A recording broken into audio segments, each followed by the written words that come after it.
2019 como mejor radio nativa digital. Conexión Abierta, nuestra forma de hacer radio. Auspician este programa. Sonrisas a pleno. Otoño a pleno. Córdoba a pleno. Vení. Agencia Córdoba Turismo. Gobierno de la provincia de Córdoba. Desde el día 1 estamos transformando y no paramos porque tenemos un plan. Seguir mejorando la calidad de vida de todos nosotros. La transformación no para. Buenos Aires Ciudad. Conoce más en buenosaires.gov.ar/transformación. Sentires a pleno. Otoño a pleno. Córdoba a pleno. Vení. Agencia Córdoba Turismo. Gobierno de la provincia de Córdoba.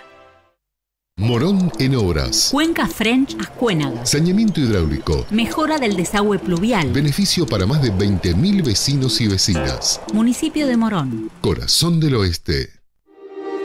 Si se trata de armar un equipo, en 3 de febrero tenemos uno de 345.000 vecinos. Sí, somos un montón y todos tenemos algo en común. Siempre vamos para adelante. Soy Diego Valenzuela, intendente, y estoy orgulloso de ser parte de este equipo. Municipalidad de 3 de febrero.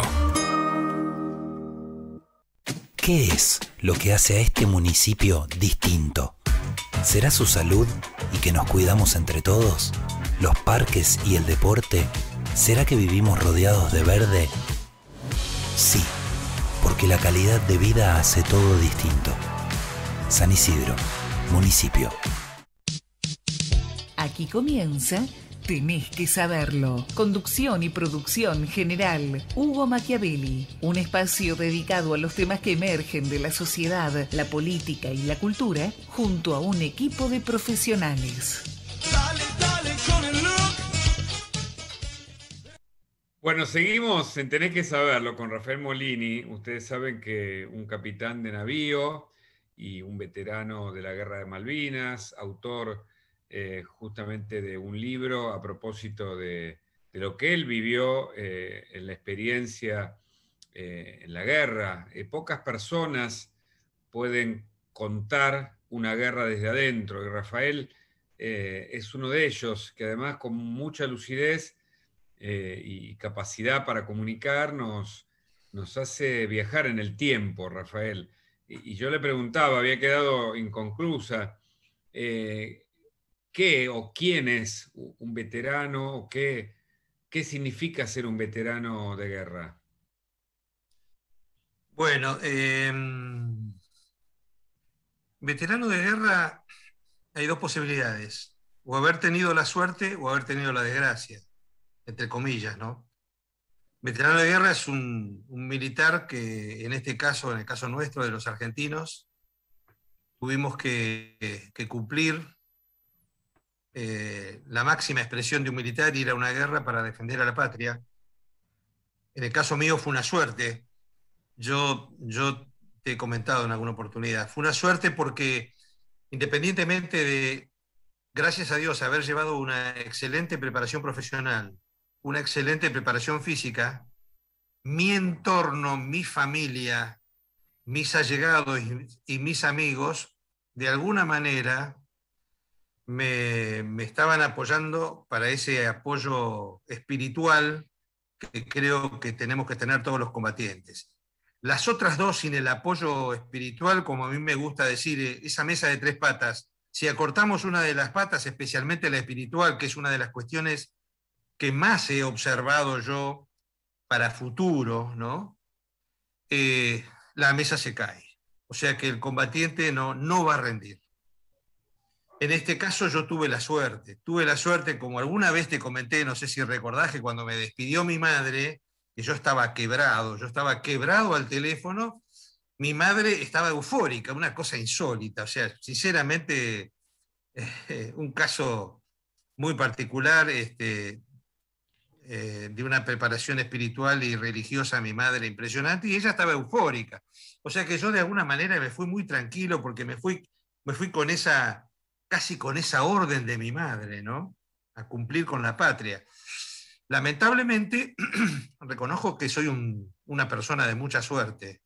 Lamentablemente, muchos camaradas míos no les pasó lo mismo y no tuvieron ese apoyo espiritual, esa preparación, que yo siempre digo que empieza desde chiquito.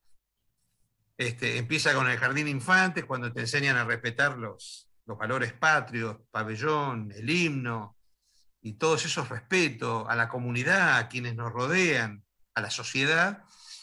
Bueno, así que algunos lamentablemente sufrieron la guerra.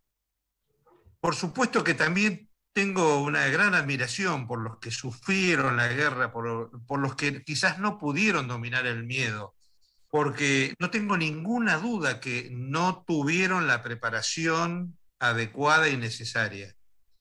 Por lo tanto, tengo una gran admiración por mis pares, por mis camaradas de mi fuerza y de las otras dos fuerzas, donde, como pasa en todas las guerras, hubo de todo, ¿no? Hubo de todo. Pero ¿Qué dejó la guerra, Rafael? ¿Qué me dejó? La guerra? Sí, ¿qué huellas, qué marcas, qué enseñanzas? Bueno, yo al principio creí que volvía al continente con una frescura total. En realidad tenía algunos problemitas de adaptación, particularmente a nivel personal, matrimonial. Ahora con el tiempo lo puedo decir, no fue fácil. No fue fácil. No fue fácil porque yo tuve, en esos momentos de la juventud, tenía 33 años cuando fui a la guerra, llegué a tener algunas reacciones bastante violentas, de las que me arrepentí toda la vida. Y ahí tengo que hacer otra acotación. Una de las cosas que también siempre digo en mis charlas, humildes charlas, digo que en este ton de responsabilidades, ¿no? Los veteranos de guerra, muchos veteranos de guerra, no fueron atendidos adecuadamente. A tal punto que muchos se suicidaron, muchísimos. Y a lo que yo siempre agrego, qué bueno sería que alguna vez alguien investigue cuántos de esos veteranos en los 10 años siguientes o 20 años siguientes terminaron rompiendo su familia. Porque nos llevaríamos una gran sorpresa. Creo yo que nos llevaríamos una gran sorpresa. Así que bueno, ¿qué me dejó la guerra? La guerra me dejó esa parte negativa. Me dejó bien claro de que la guerra es un hecho totalmente irracional, que los hombres tienen que hacer un gran esfuerzo para no llegar a ella. Y por el otro lado, lo mejor quizás me dejó ganar una cantidad de amigos impresionantes, caso tuyo, Hugo, y tu productor que acabo de conocer, que no dudo vamos a ser amigos por el resto de la vida. Y una tonelada de amigos en la Feria del Libro, vendiendo mi libro, regalando mi libro, porque no lo hice con sentido comercial. Y bueno, eso vale oro en polvo, los amigos. Mi gente, mi tripulación con la cual me comunico, con las cuales tengo una excelente relación, también ellos ya son más que amigos, son hermanos, ¿no? Y así que bueno, esa es la parte buena. Y por supuesto, discúlpame, disfrutar mucho cada día. A veces cuando voy a ceremonias a las que puedo ir, porque es en el tema que más me afecta, siempre pienso que podrían estar ahí poniendo flores por mí, ¿no? Y todo lo que me hubiera perdido, todo lo que viví intensamente todos estos años. Vi crecer mis hijos son adolescentes, ya acercándose ahí todos en el orden de los 45 años, tengo nietos, todo eso me lo hubiera perdido, todo eso me lo hubiera perdido. Así que bueno, eso me dejó la guerra. Te voy haciendo preguntas. Sí. Si sos sintético, me permitís hacerte más, porque tengo varias y todas que me van surgiendo. ¿Qué cosa difícil me pedís? La primera es, ¿hay heridas o herida abierta o cicatrizada ya después de la guerra? No. Todo cicatrizado. Inclusive también aprendí a cicatrizar mi herida con Inglaterra. ¿Cómo es eso? Yo creo que un militar entiende más que otras personas a otro militar y jamás tuve una herida abierta con los ingleses y menos con los combatientes. Quizás pude tener algo con quien tomó la decisión de Inglaterra o quienes tomaron la decisión acá, pero ya pasó. Lo lamentable son los que se quedaron en el camino. No hay resentimientos. ¿Cuál es qué? Perdón. ¿No hay resentimientos o sí? No, para nada. Primero que no fui educado para no tener resentimientos y la palabra odio no existe en el diccionario de mi familia. La Argentina es un extraño país con serios complejos identitarios. No vamos a meternos en ese mare magnum de confluencias, donde habría que dedicar muchísimo tiempo a analizar las distintas vertientes y los indicadores desde las ciencias sociales, pero sí señalar que la grieta, de algún modo, existió desde federales unitarios, pasando por el caudillismo versus la república, si querés, pero también ha habido una grieta, o no, vos me vas a corregir, entre un sector de los veteranos y otros, los que formaron parte del continente, los que estuvieron en un frente y en otro. ¿Es cierto esa división y por qué no la contás si es que es así? ¿En qué radica? Yo creo que hay grietas políticas, hay grietas profesionales, hay grietas económicas. A ver. Y otras más. Pero en el caso de las Fuerzas Armadas, yo quizás, más que llamarle grietas, en muchos casos le llamaría celos. Celos o envidia, ambas son terribles, ¿no? Ambas son terribles. Les voy a contar una anécdota que pocos la saben. Tuve la dicha de ser condecorado. Y cuando en ese momento, comandante en jefe de la Armada, el almirante Anaya, me estaba colocando la condecoración adelante de una formación impresionante de gente y de muchos periodistas muy cerca sacando fotos, me estaba colocando la condecoración y me dijo: esta condecoración es para su señora y sus hijos. Esta condecoración le va a traer muchos problemas en su carrera. Y esta condecoración sus nietos la van a vender. Bueno, yo creo que la primera frase estuvo muy bien. Fue para mi señora, mis hijos, mi familia. La segunda, la que... Los problemas. Los problemas en mi carrera, yo detecté algunos inconvenientes, porque uno, a medida que crece, es como que ve las ondas en el aire cuando hay celos, envidia o alguna otra cosa. Pero sinceramente fueron muy pocas. Caso personal, en mi promoción, la inmensa mayoría de mi promoción me halaga demasiado. Yo siempre les digo que se les va la mano, que no es tanto, no es para tanto, que yo hice lo que tenía que hacer. O sea que no. quizás los más cercanos son los que podrían competir conmigo en la carrera en todos esos años, no, al contrario, me halagaban y hablaban bien de mí. O sea que en ese aspecto tengo una...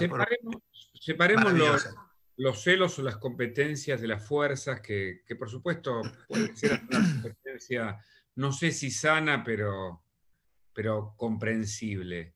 Pero hay otras divisiones de quienes entienden distinto la manera de ver ese conflicto, los que estuvieron en el territorio, los que no estuvieron ahí, los que participaron en el combate, los que no participaron. Ilustranos un poco más sobre eso.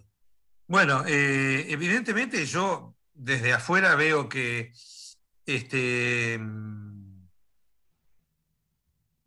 digamos, el que estuvo en Malvinas, el que estuvo en la zona de exclusión de Malvinas, el que tuvo la suerte de estar ahí, o no, como lo comenté antes, tiene una compensación económica que pone, digamos, a ver si me explico bien, el veterano de guerra tiene una compensación económica que con respecto a sus camaradas, a sus pares que no fueron a la guerra y no cruzaron a la isla, ni combatieron en buques y en aviones, esa compensación económica lo pone económicamente, sus ingresos en total, el ingreso normal en general de su retiro ahora, la mayoría retirados, más la compensación económica, lo pone en un nivel económico que es el adecuado.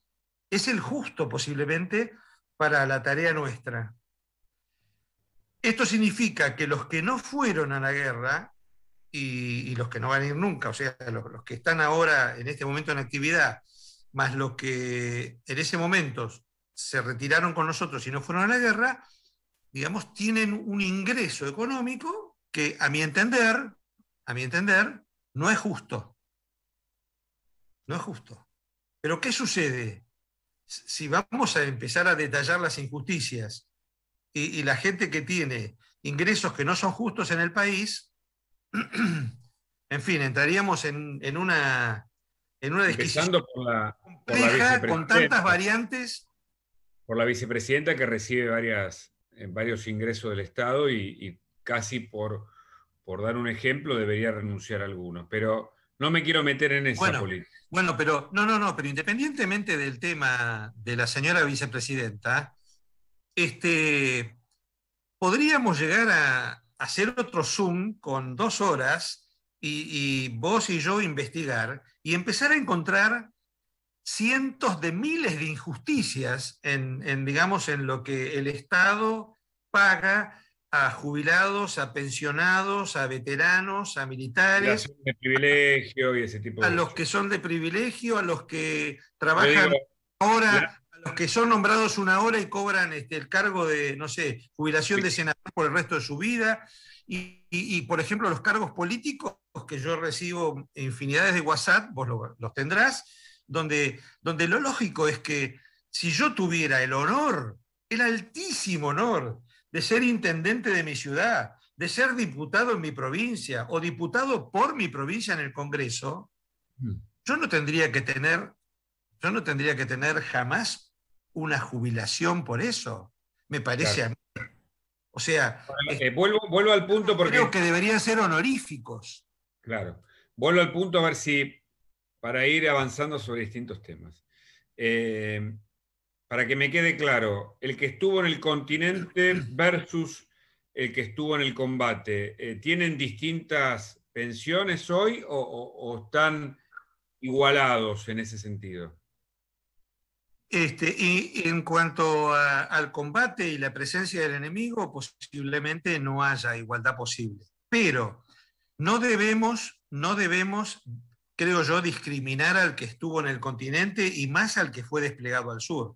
No nos olvidemos que al sur de la Argentina, al sur de Tierra del Fuego, había una flota que hasta ese momento no era enemiga, era de un país vecino, que estaba lista a actuar. La de Chile. El hecho, hubo un mensaje de la flota que dijo: estamos en tal lugar desplegados, listos a actuar. O sea Chile, que, ¿no? sí, o sea que no iba a ser solamente con buques, iba a ser por tierra también. O sea que el personal del continente tenía que estar muy atento también, porque podíamos tener sorpresas de quien jamás deberíamos haber tenido sorpresas. De Correcto. quien entiendo yo que se aprovechó de la situación. De lo que yo entiendo que por culpa de ellos muchos pilotos argentinos murieron, porque ellos dieron el preaviso de cuando despegaban los aviones. Entonces yo eso sí, eso no odio ni tengo una herida abierta, pero no la voy a olvidar jamás.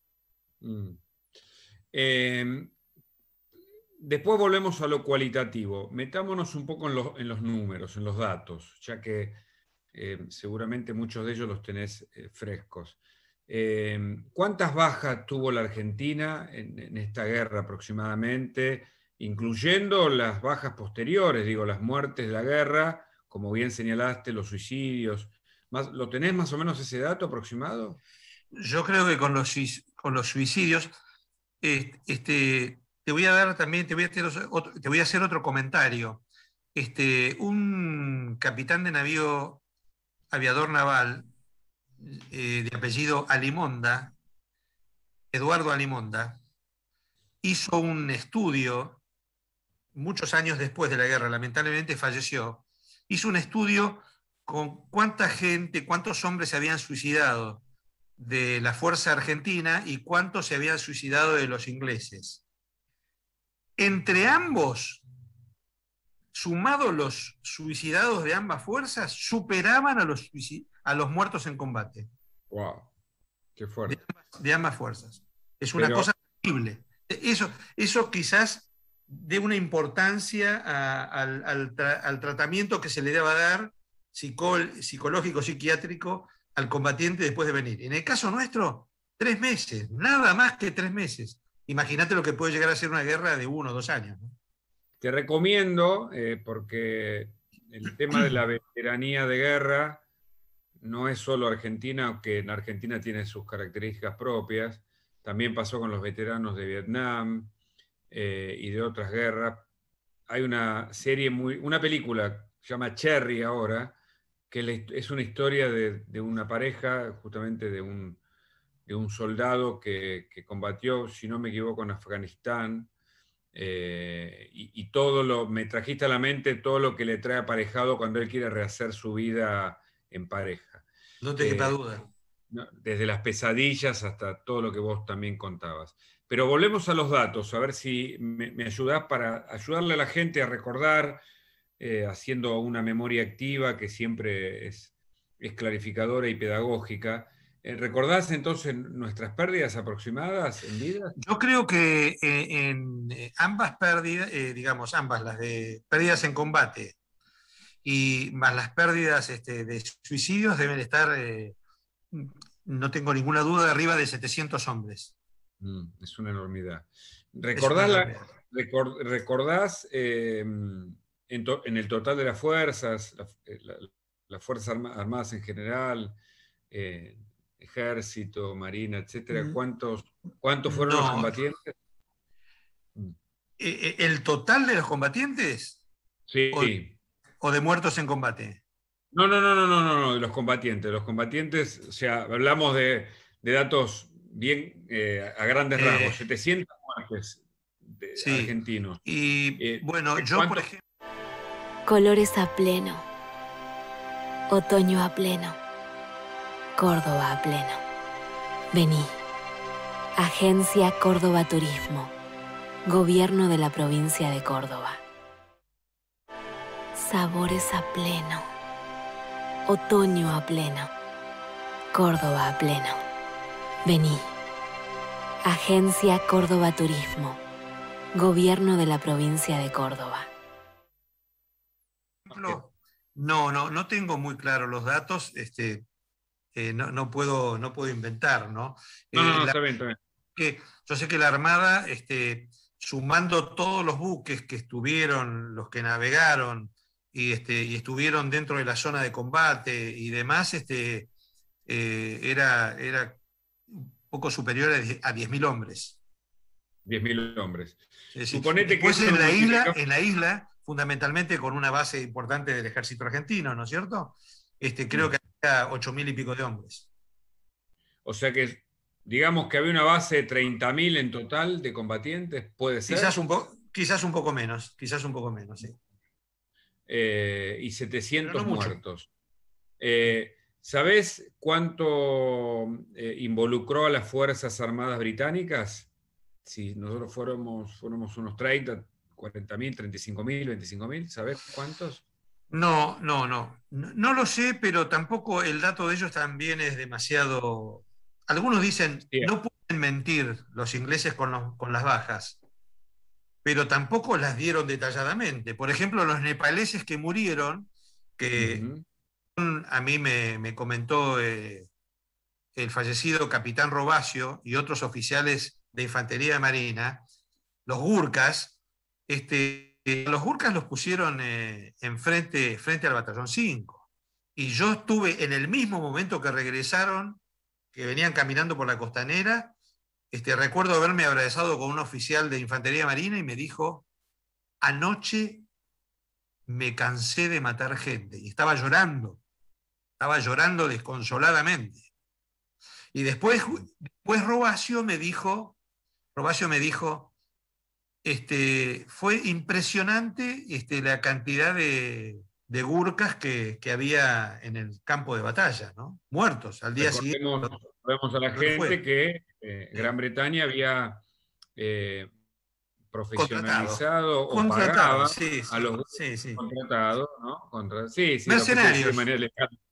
Exactamente, mercenarios de guerra. Sí, porque les pagaban. Le pagaban, claro. Sí. Le pagaban, como usted dice, nepaleses, o como vos decís, personas que no tenían una formación militar, pero estaban dispuestos, eran killers o sicarios casi, ¿no? O personas dispuestas a todo, a un combate cuerpo a cuerpo, si es que se llegaba a eso, como pasó en algunos lugares, ¿no? Había un run en la Fuerza Argentina, especialmente en Puerto Argentino, que cuando hablaban de los gurkas, y algunas noticias que escuchábamos, hablaban como que eran tipos aterradores, sanguinarios, ¿no? Y yo te puedo asegurar, Hugo, que si vos conocés algo, yo sé que vos conocés, pero si vos vieses en zona de combate a los comandos de las Fuerzas Armadas Argentinas, esos sí que asustaban en serio. Te puedo asegurar que vos te cruzabas con ellos y te encontrabas con ellos y yo decía, no es así, es al revés. Y además la actitud de nuestros comandos, no vi la de nuestros hombres, pero los comandos que se preparaban y salían desde Puerto Argentino a cumplir misiones, era una actitud totalmente positiva, valerosa, valiente. Realmente era un orgullo tener hombres así. Y te puedo asegurar que no le tenían miedo a nadie. Después hablaban mucho de degollar gente. Y yo les dije, a muchos les he comentado, les digo, miren muchachos, yo estaba navegando, pero si a mí me hubieran hundido y yo hubiera llegado a la costa y yo tenía que enfrentarme con un centinela inglés en algún puesto, en algún lugar, y yo lo podía sorprender, el que lo iba a degollar era yo. No hace falta ser gurka para degollar a un hombre. Vos estás en la guerra y estás en la guerra. Sí, tenés que tener una decisión. Pero recuerdo que se armaron esos mitos, casi, digamos, como una información contaminada, como tanta información se fue contaminando y que también afectó. Y volvemos a los datos por un minuto.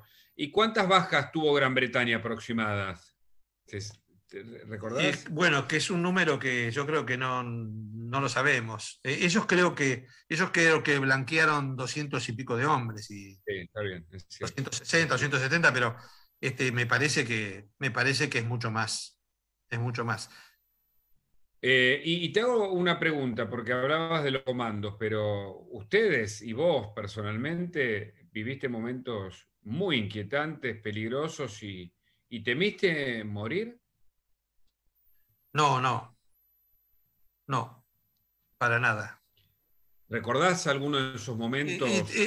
Te confieso que tuve miedos, que tuve la precaución de controlar los miedos porque yo tenía gente debajo mío que me observaba detenidamente y permanentemente. O sea, un gesto mío podía significar que ellos se aterrorizaran. Por suerte tuve dos oficiales, dos tenientes de corbeta, teniente de corbeta Bernetti y teniente de corbeta Grisasti, que estaban exactamente en mi política. Y, digamos, los miedos los dominé. Quizás el mayor miedo, esto no lo he hablado con otros veteranos, el mayor miedo que yo tenía no era morir, a que me entrara un proyectil directamente en el medio de mi cuerpo, una explosión cerca y me matara, ¿no? Para nada, yo estaba convencido que no era mi decisión.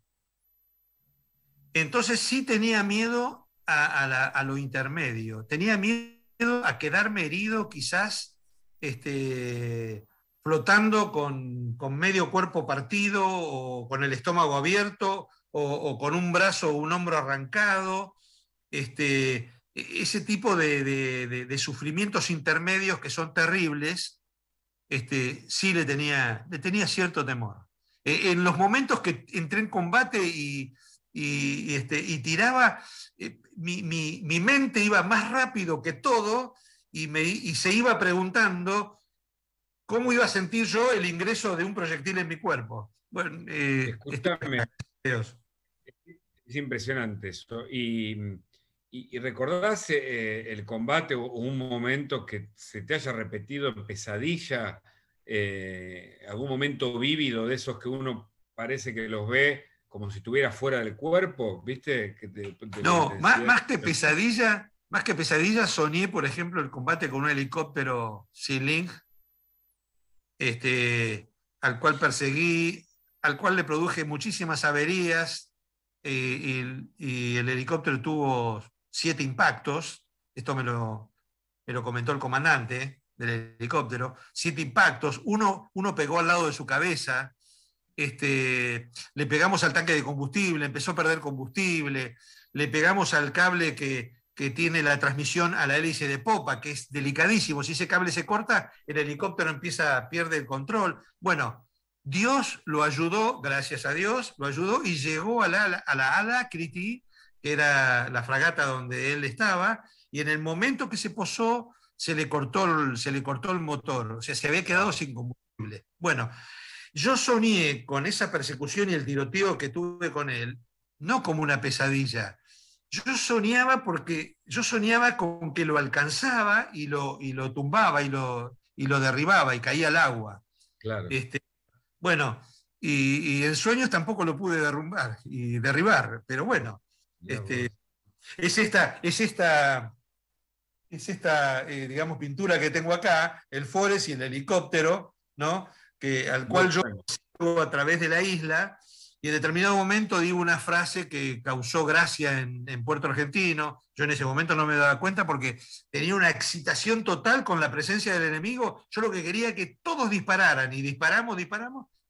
Y yo en ese momento, cuando lo encuentro el helicóptero, lo encuentro como reparado entre unas rocas y le salía humo. Bueno, yo perdí totalmente mi control y bajé, porque yo estaba en el puente de señales, tirando, bajé al puente, la radio había sufrido un impacto y estaba media desarmada, pero funcionaba, así que llamo a Puerto Argentino y digo, el helicóptero se retira averiado, me destaco en su persecución. Esto, por supuesto, le causa gracia a todos mis compañeros, amigos, porque con una cáscara de nuez, con un patacho de 25 metros de eslora y 9 nudos de velocidad, me destaqué a perseguirlo porque yo pensaba que ellos tenían problemas. Y de hecho tenían problemas y se confirmaron después, ¿no? Con el intercambio de mail. Rafael, ¿pudiste encontrarte con algún británico y cómo fue ese momento? Solamente a los años fui nombrado comandante del aviso Gurruchaga, con el cual tuve la suerte de hacer 2 campañas antárticas. Cuando hago la primera campaña antártica con el Gurruchaga, dentro de las directivas que me daban, era no tener contacto con los ingleses. Sí, con el resto teníamos contacto con todo el mundo. Con los chilenos particularmente, uruguayos, chinos, coreanos, había bueno, todos los que tienen bases en la Antártida, ¿no? Entonces, yo en una navegación que tuve, muy difícil, me voy acercando a Esperanza, la base del ejército, y realmente había muchísimo hielo. Y mi buque no estaba preparado para el hielo, estaba preparado para navegar, digamos, y tocarse con algún hielo, pero no empujar ni llevar por delante. Y en ese momento paso cerca de un buque. No sabía qué buque era. Era de noche, de la noche antártica, o sea, un poco se ve, no sabía yo. Entonces no lo llamé, no me llamó nada, y de pronto se puso un helicóptero a la par mío. Y ahí ellos me reconocen. Ahí me di cuenta que era el Endurance. Entonces yo no tengo ningún contacto con el helicóptero, no pasa nada, y me voy a Esperanza. Resuelvo las cosas en Esperanza, pero empeoran desde el punto de vista de los hielos, porque una gran barra de hielo cae y se llena todo de hielo. Y yo alcanzo milagrosamente a zafar porque quedé en el borde. Entonces me destaco y me voy a Yubani, que es una base científica argentina. Cuando estoy yendo a Yubani por el Mar de la Flota,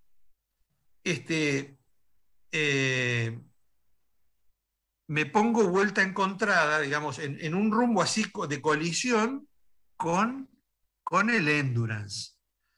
Entonces era ver quién baja velocidad y quién no baja velocidad, porque íbamos al encuentro, ¿no? Él baja velocidad y me llama en castellano, una persona en castellano. Entonces atiendo yo y le digo, habla el capitán de corbeta Molini, comandante del Gurruchaga. Ah, mucho gusto, señor. Teniente fulano de tal de la Armada Uruguaya. Estoy en comisión acá en el Endurance. Ah, bueno, ¿cómo le va? Mucho gusto. Mire, lo vamos a dejar por popa, o sea, así hacemos la maniobra clara. Dígame una cosa, ¿cómo quedaron los hielos en Yubani para ver si podemos ir o no podemos ir? Entonces le expliqué, bueno, gracias, muy amable, y me fui. Me fui a Yubani, fondeo en Yubani, donde en ese momento en Yubani creo que se juntaban como 50 científicos argentinos. Y una mañana me despiertan, al día siguiente, a la mañana siguiente, me despiertan temprano el oficial de guardia y me dice, señor, acaba de pasar al lado nuestro el Endurance y fondió un poco más adentro de la bahía. Muy bien, recibido. No tengamos comunicaciones, excepto si ellos llaman. Me levanto a la mañana siguiente y nos quedamos fondeados todo el día. No me acuerdo qué tema estábamos resolviendo. Seguro de máquinas o algo así. Concretamente yo veo que la lancha del Endurance empieza a bajar y a subir, a bajar. Conclusión, bajaba casi toda la tripulación a comer un asado en Yubani y a jugar un partido de fútbol, que después me enteré que salió como 11-0, 11-1, a favor nuestro, ¿no? Yo, por supuesto, ni se me ocurrió bajar porque tenía directivas claras. Así que yo me quedé esa tarde durmiendo la siesta. Viene un semirrígido grande, con el cual se pueden bajar hasta jeep a la costa, y un inglés, le deja un paquete a un hombre mío, y se va. Me traen el paquete, decía, al capitán de corbeta Rafael Gustavo Molini, afectuosamente. Lo abro, y es un cuadro del Gurruchaga fondeado en ese lugar donde estábamos nosotros. Un cuadro con el Lunatac de fondo, un hermoso cuadro, encuadrado, una foto que ellos nos sacaron a nosotros. Bueno, nobleza obliga, lo tuve que llamar, sí, un buen gesto. Atrás estaba dedicado por el comandante, entonces lo llamé para agradecerle. Cuando lo llamo para agradecerle, me invita a mí, acompañado de todos los oficiales, a cenar esa noche en el Endurance. Le agradecí, le dije que iba a concurrir con un oficial, porque yo tenía que dejar oficiales a bordo. En esos lugares no se puede dejar el buque, lo dejé al segundo a bordo con otros oficiales. Fui y cené y tuve una cena súper amable con el comandante del buque, al cual yo le dije, mire, le confieso que vengo estudiando inglés durante toda la navegación y durante toda la campaña, así que vengo decidido a hacer un esfuerzo para hablar inglés con usted. Y él me dice, mire, yo vengo toda la campaña estudiando castellano, así que yo le voy a tratar de hablar en castellano y usted habla en inglés. Bueno, tuvimos una excelente comida. Después al oficial mío lo mandó a comer abajo con la plana mayor, con los oficiales, y después me invitó a recorrer el buque. Un buque que el año anterior había tenido problemas graves, se había hundido toda la proa porque un témpano le había roto la proa y se había hundido, había tenido grandes dificultades. Y yo creo que él me enseñó todo el buque para mostrarme que el buque estaba en excelentes condiciones. Y la verdad estaba en excelentes condiciones. Recorrimos todo el buque. A la 1:30 de la mañana había ingleses, hombres marineros ingleses con unos cuchillos afilados así en el piso del pasillo, limpiando los bordes que se ensuciaban, los bordes internos, limpiándolos a la 1 de la mañana, como me imagino yo, un castigo de fajina, algo así, cosa que me llamó totalmente la atención. Así que ese fue el primer contacto que tuve con los ingleses, y debe haber sido uno de los primeros contactos de las marinas. Después, el contacto, el más importante mío, fue con el príncipe Andrés, que yo ya era comandante del destructor Hércules, y él vino a visitar a sus familias, y vino a hacer una visita a la base naval de Puerto Verano, embarcó en el Hércules, almorzó en mi buque, y cuando estábamos charlando, me dice, en determinado momento, me dice, necesito ir al baño. Le digo, venga, vamos al baño de mi camarote. Y entrando a mi camarote, yo tenía una gran foto del Forest haciendo una descarga de materiales en el muelle de Malvinas, en el de Puerto Argentino. Entonces, cuando él entra, pasa al baño. Y cuando sale del baño, le digo, ¿conoce ese buque? Dice, no, ¿qué buque es? Digo, es el Forest. Es un buque inglés. Yo fui el comandante durante la guerra. Andrés daba vueltas en el aire, ¿no? De la sorpresa. No podía creer que estaba hablando con el ex comandante del Forest durante la guerra. Así que bueno, le agradó mucho el tema, y un mes después me mandó fotos del Forest. Él me mandó fotos del Forest. Qué bárbaro, qué interesante.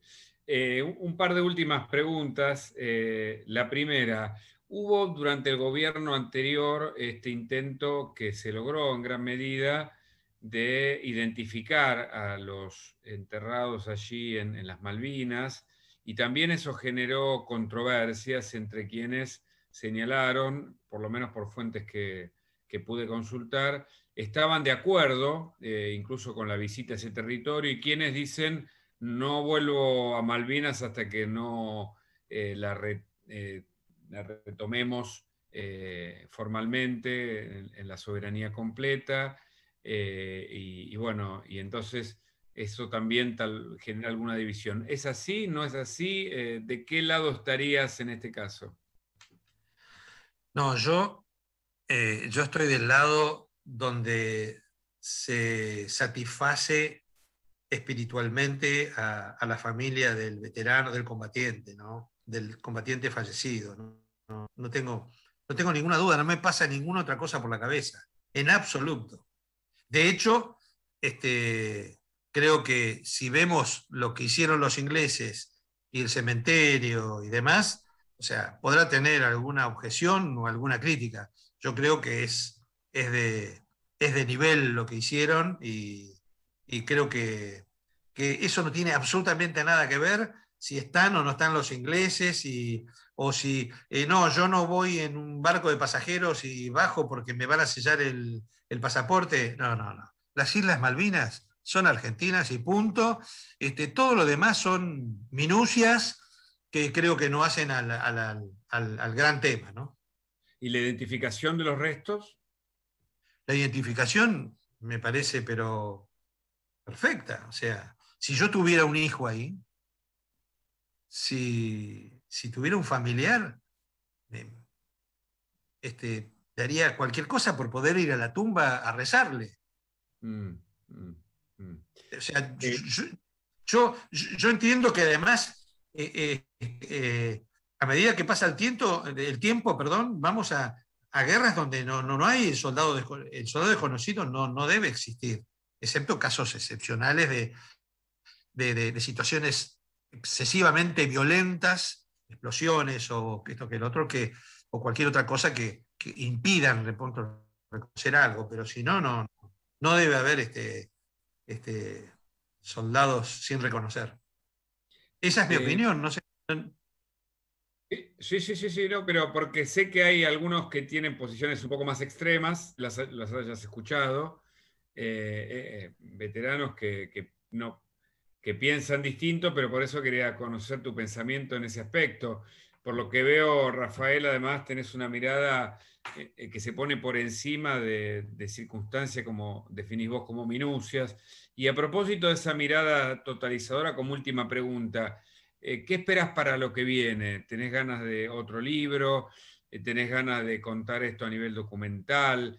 ¿Qué te gustaría, digamos, establecer como parte de lo que pasó, pero también como, no sé si como legado o como mensaje? ¿Qué es lo que hay en tu corazón ahora, Rafael? Además, por el presente que vivís, por la actualidad y por lo que veo, contás con mucho énfasis sobre lo vivido. Mira, yo trato humildemente de contar lo que me pasó. Lo cuento para que los jóvenes hombres y mujeres de las Fuerzas Armadas, tengan una idea o traten de meterse, especialmente cuando leen el libro, traten de meterse en lo que yo viví, lo que yo sentí. Insisto, cuando uno se prepara bien profesionalmente, físicamente y espiritualmente, va a la guerra de una manera diferente. La posibilidad de morir, yo creo que casi no debería estar en discusión, porque recalco en todas las conversaciones que tengo que lo que tenemos que magnificar y tenemos que convencerlos a todos que cuando juran dar la vida por la patria, punto. Acá, como se dice en Argentina, no hay tutía, es así. Y más de una vez he tenido que hablar con muchos jóvenes de las Fuerzas Armadas, particularmente de la Armada, de la Escuela de Suboficiales de la Armada, de la Escuela Naval, a los cuales siempre les recalco y les digo, ustedes tienen que preparar a sus familias, porque ustedes, señores y señoras, no son dueños de su vida. Eso tiene que quedar bien en claro. La Escuela Naval y la Escuela de Suboficiales, como creo que te dije alguna vez... Es fuerte ese concepto, ¿no? Te recalqué, son escuelas de carácter. Se forman hombres y mujeres que tengan la capacidad de castigo, de estar frente a varios días sin dormir, mojados, con frío, con heridas, y seguir adelante. Para eso son las escuelas. Y además, con una preparación intelectual en general bastante buena. Pero fundamentalmente escuelas de carácter. O sea que yo trato de influir en mis charlas, en mis conversaciones, en este tema.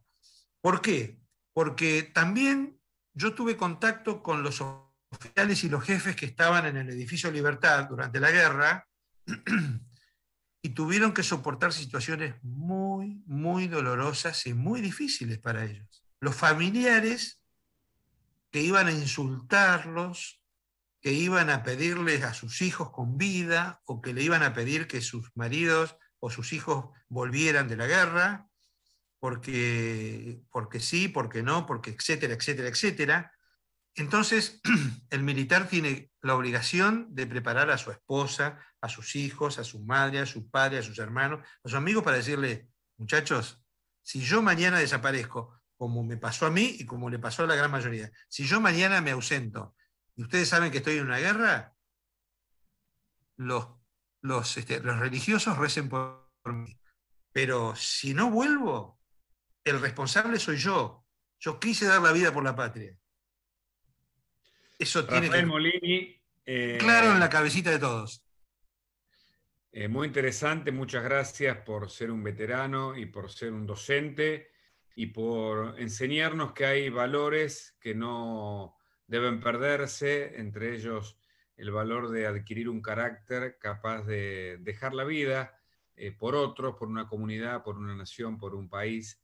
Y pese a que la guerra no tenga sentido, como bien dijiste, o que sea tal vez la tragedia mayor que enfrente la humanidad por decisiones de los políticos de turno, en definitiva, cuando uno, como decís vos, escoge esa vocación y tiene que cumplir con el deber, lo hace con la hidalguía, con la hombría y con los valores que vos difundís, Rafael.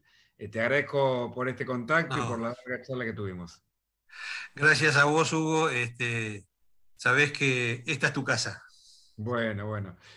Hasta la próxima. Y a todos Adiós. saludamos hasta un nuevo programa, hasta la semana que viene, haciendo conexión abierta aquí por, tenés que saberlo, por conexión abierta. Hasta la próxima semana. Chau.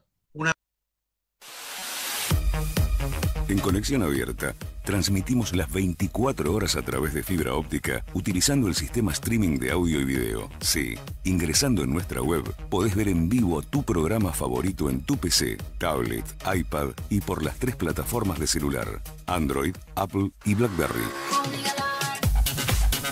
Conexión Abierta, una nueva forma de escuchar la radio y es donde vos estás. Comienzo de espacio publicitario en Conexión Abierta. Este medio está asociado a CADEMAD, Cámara Argentina de Medios Audiovisuales Digitales.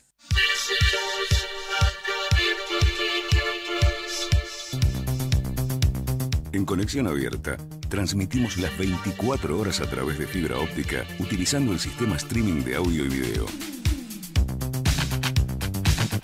Ingresando en nuestra web, podés ver en vivo tu programa favorito en tu PC, tablet, iPad y por las 3 plataformas de celular, Android, Apple y BlackBerry.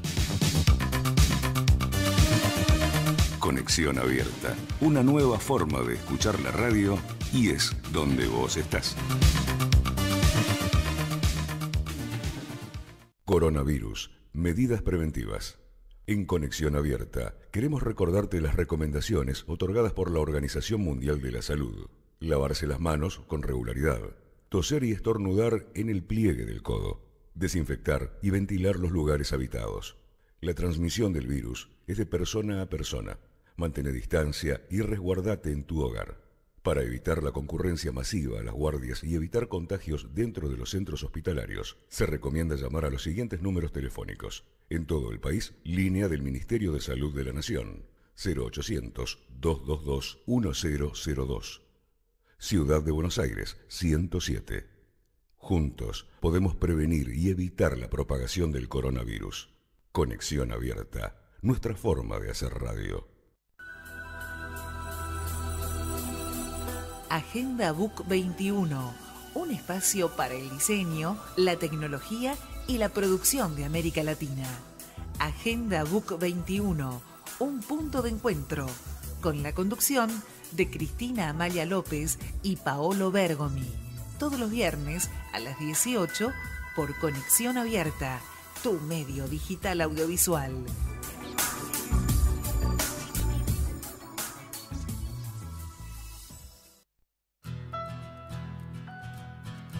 Un lugar donde compartir pensamientos positivos, propios y de grandes autores, acompañados de hermosas melodías. Un espacio para celebrar la vida. Máximas positivas.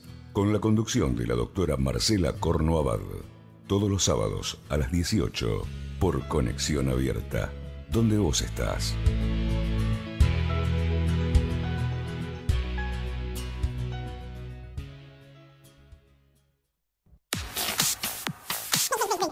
De 24 horas de contenido. 24 horas con la mejor música.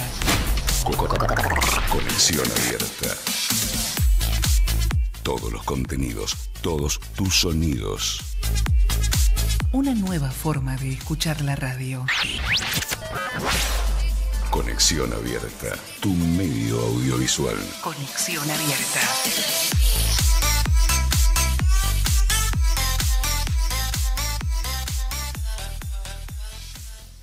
Auspiciaron este programa. Saberes a pleno.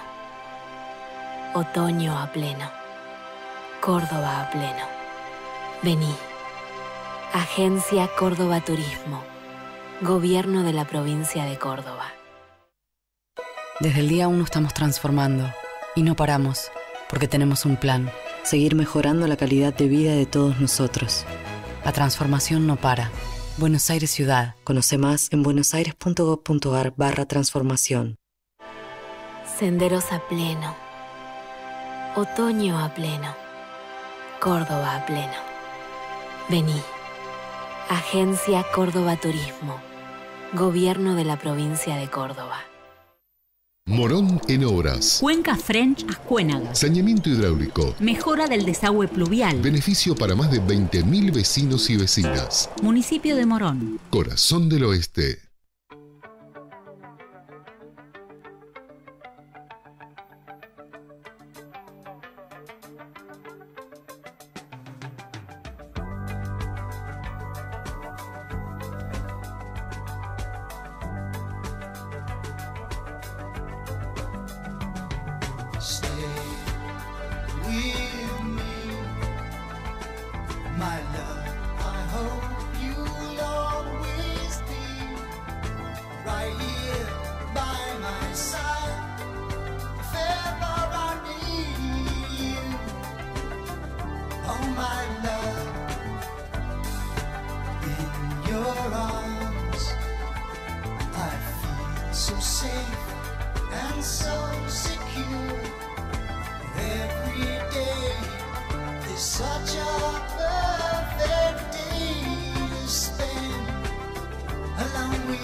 Este medio está asociado a CADEMAD, Cámara Argentina de Medios Audiovisuales Digitales.